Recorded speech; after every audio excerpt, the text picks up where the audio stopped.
तर तुमच्या सर्वांचं स्वागत आहे मैदानपर्यंत यूट्यूब चॅनलमध्ये.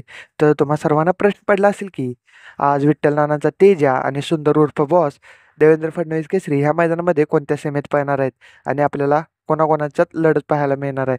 तर हीच अपडेट घेऊन व्हिडिओ घेऊन आलो आहे, तर व्हिडिओ शेवटपर्यंत पहा.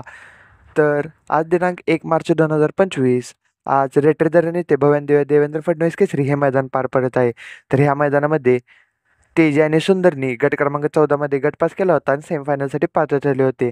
आणि आत्ता सेमीच्या चिठ्ठ्या निघालेल्या आहेत. तर तर तेजा आणि सुंदरची चिठ्ठी ही कोणत्या सेमीत आली आहे. तर तेजा आणि सुंदर आपल्याला सेमी क्रमांक 5 तास क्रमांक 5वर पळताना दिसणार आहेत. तर ह्या सेमीमध्ये घरनिकेच्या राजाची देखील चिठ्ठी आली आहे. आणि राजा तर आपल्याला राजा हा पेटनागाच्या राजासोबत पळताना दिसणार आहे. म्हणजेच तर ह्या सेमीमध्ये आपल्याला तास क्रमांक 5वर तेजा आणि सुंदर पळताना दिसणार आहेत आणि तास क्रमांक 4वर राजा आणि राजा पळताना दिसणार आहेत. तर ह्या दोघांमध्ये तुम्हाला काय वाटतं, कोण ठरेल फायनलसाठी पात्र? कमेंट करून नक्की सांगा. व्हिडिओ आवडला असेल तर व्हिडिओ लाईक करा. चॅनल नवीन असाल तर चॅनलला सबस्क्राईब करून बेल आयकॉन ऑलवेज सेट करा.